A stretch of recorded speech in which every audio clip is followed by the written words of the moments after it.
Welcome to the Wealth Studying Podcast. This is episode 478. Today is July 11th, 2025. I'm your host, John Pugliano. I'm also the money manager at investablewealth.com. While the markets continue to defy gravity, putting in new record highs, it does give me pause and concern. But as you know, other than selling my overweight position in utilities, I've been holding steady and I remain fully invested.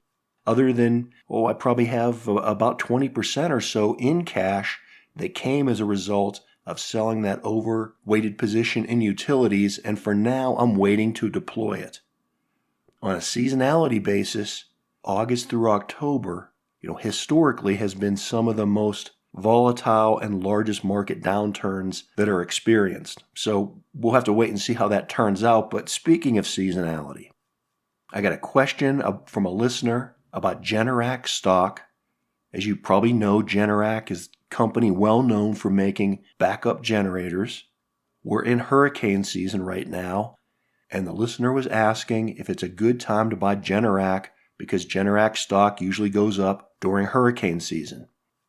Well, I'd say in general, yes, there is a seasonality to owning Generac. It does tend to go up when there are headlines about storms and hurricanes and other types of weather events that knock out, traditional grid sources, and so people rush out to buy generators.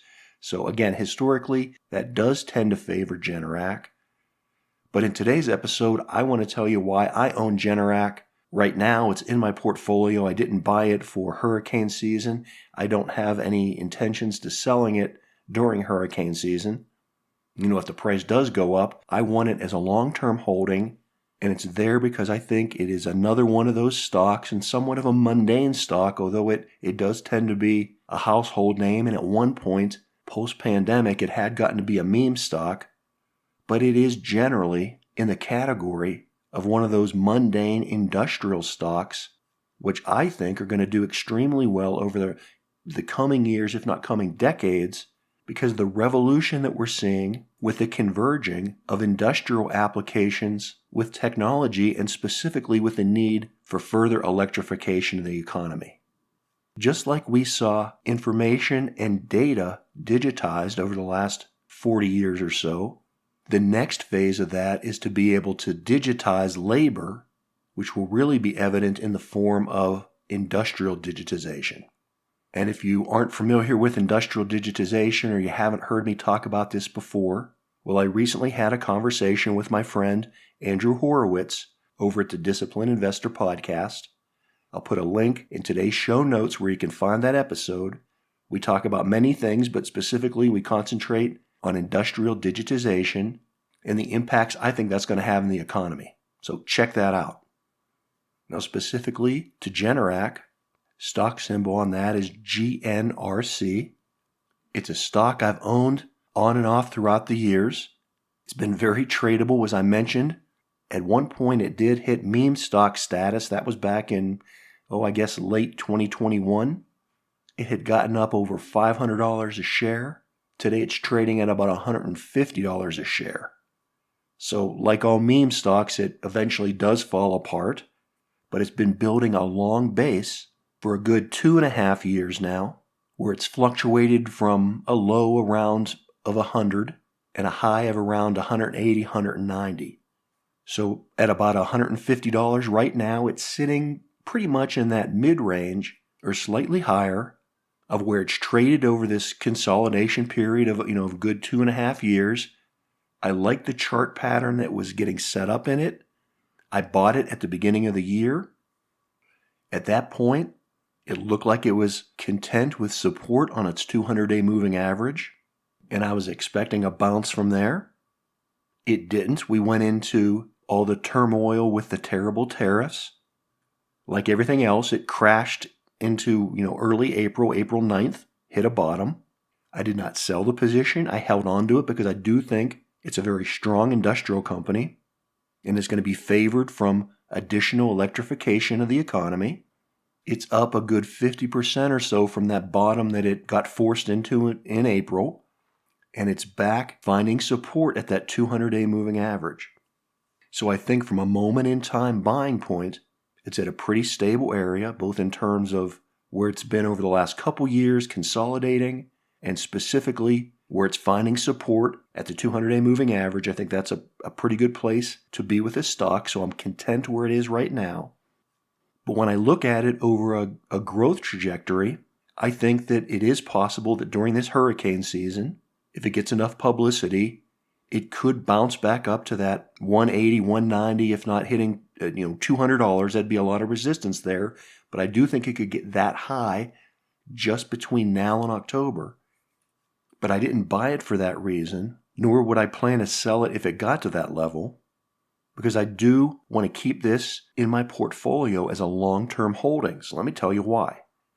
No, it's not a high-flying tech stock like NVIDIA or the AI names that you hear, but it is integral in that part of the economy, in the digitization and the electrification and the whole electrical consumption of the power grid, that everything from Bitcoin mining to electric vehicles to data centers and all the industrialization of reshoring that's been taking place post-pandemic and continues to take place, all that requires more electricity, and Generac fits into a very unique niche of providing that electricity. And it's not just all backup energy. We'll talk about that in a second. But just from a purely profitable and fundamental type analysis of the company, when I look at its numbers, when you compare it on a fundamental balance sheet basis to other industrial companies, ones that you may know of, a company like Honeywell or a company like Emerson Electric, which incidentally is also in my portfolio and recently put in a record high, again, because it's taking advantage of the niche that it serves in the electrification of the economy. But when you compare Generac with these type industrial companies, although it's significantly smaller than a Honeywell or an Emerson Electric, it has similar good fundamentals in terms of its gross and operating margins. And I think because of its smallness in size and its uniqueness in the niche that it's in, it has better growth prospects. And specifically within that universe of specialty industrial machinery which it occupies, a lot of those type companies tend to be scale bound. They remain relatively small, because of the nature of the engineering that goes into those type products and those services. They often, even when they grow larger, they still operate more like a mom and pop type operation. Generac has broken through that, and within that specialty industrial machinery category, it is in the S&P 500, and to my knowledge, it's the smallest market cap company in that category that is in the S&P 500. So my point here is that while it's in a niche, it's in a growing, expanding niche, and I think there's adequate room for it to take advantage for the extreme need that we need for further electrification of the economy. And I think that's evident of where the analysts have placed Generac in terms of its future growth.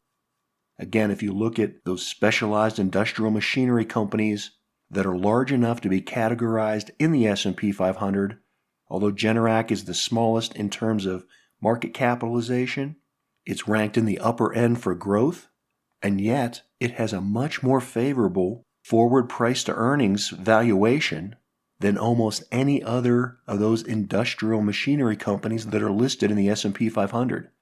Its valuation is under 18, where the big boys, the companies like GE Vernova or Rockwell Automation or Eaton, by the way, all of which are also in my portfolio, those companies respectively have forward PEs of 48, 29, and 26. Again, Generac has a very favorable forward PE of less than 18. So for those fundamental and forward-looking reasons, and given where it's at its 200-day moving average, it has a firm place in my portfolio because I think it can have long-term appreciation. And then just in terms of the applications, again, for those of you that are not familiar with it, most people know it as a backup generator for their home, but it's growing and expanding in industrial applications well beyond that. Think in terms of the huge electrical demand we have and the inadequacies and the arcaneness of our electrical system. You're constantly hearing of blackouts or brownouts. And if you're a business, whether a small or a large business, you want to put contingency plans in place to be able to have electricity, to keep your business up and running, and more commercial and industrial applications are turning to Generac not only for that backup power, but also to use on a continuing basis, and this is to supplement the variable power output that people are receiving from their solar panels or from wind turbines, or for that matter, to be able to generate their own source of electricity so they don't draw as much from the grid during high times of demand when the prices go up and could be much more unfavorable than simply running your own generator. And Generac products are finding themselves being used for full-time support in places like data centers that are located at the wellhead, because more and more businesses are taking advantage of stranded natural gas resources. These are natural gas sources that don't have pipelines where the gas has to be flared off, so more and more operations are locating at the wellhead, and they're using something like a Generac to convert that natural gas into usable electricity. So yes, over the years, I've owned Generac stock. I've been a big fan of it. It's currently in my portfolio. It's part of that merging of industrial technology that I talk about, and it's the kind of stock that I want to own for the long term. But hey, I can't predict the future. How will it all turn out? I don't know. Come on back for future episodes of the Wealthsteading Podcast and find out. Until then, as always, this is John Pugliano wishing you the very best returns.